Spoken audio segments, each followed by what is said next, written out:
Former US President Donald Trump has repeatedly claimed that he could resolve the Russia-Ukraine conflict swiftly if he is re-elected. Now, Trump's claims have raised concerns in Ukraine, with President Vladimir Zelensky demanding clarity to prepare for potential impacts on Ukraine's sovereignty. Russian President Putin too has chimed in. He has acknowledged the sincerity of Trump's intention to end the war in Ukraine, although he too has expressed uncertainty about Trump's methods. With the US presidential elections just around the corner, these statements point to potential shifts in the geopolitical landscape and the uncertain future of the conflict in Ukraine. So can Trump really end the war in Ukraine? News9 Plus Decodes. First, let's examine American attitudes towards the war in Ukraine. 3 years after Russia invaded Ukraine, America's support for the war has waned. Today, the conflict exposes the deep divisions across the political spectrum. 41% of Americans, particularly Republicans, now believe that the US spends way too much on the conflict. Even as traditional conservatives continue to back military aid, Trump-aligned Republicans, driven by a policy of isolationism, oppose it.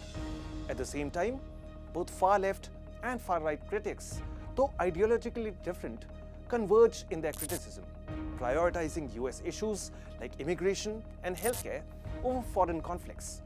Now, this is a reflection of the broader societal fractures and complexities that plague both American foreign policy debates and its domestic politics. How does Trump view the Russia-Ukraine conflict?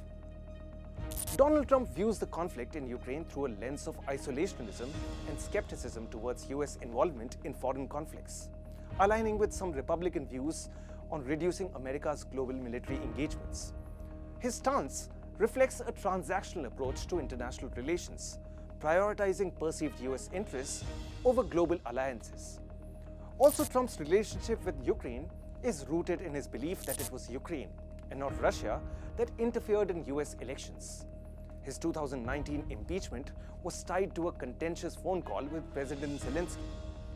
Trump's skepticism about Ukraine contrasts with the traditional US support for Ukraine's sovereignty against Russian aggression.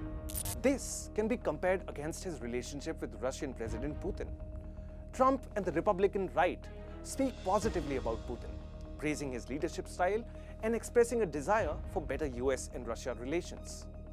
Critics argue that Trump has been overly deferential to Putin, particularly regarding Russian interference in US elections and geopolitical conflicts like Ukraine. And despite the occasional tough rhetoric, Trump has hesitated to criticize Putin directly. This dynamic has raised concerns about Trump's approach to international diplomacy and his stance on Russian actions globally. Can Trump really end the Russia-Ukraine conflict? Trump's claim that he could end the war in Ukraine quickly if re-elected is contentious to say the least. The conflict in Ukraine is complex, involving Russian aggression, NATO expansion, and Ukrainian sovereignty. It cannot be resolved by the unilateral actions of the US alone. While a US president can influence international relations and provide military support, ending a war requires multinational diplomacy, cooperation from all involved parties, and adherence to international laws and agreements. Trump's assertions oversimplify the conflict and the roles of other global stakeholders. Even Putin has questioned the feasibility of Trump's methods.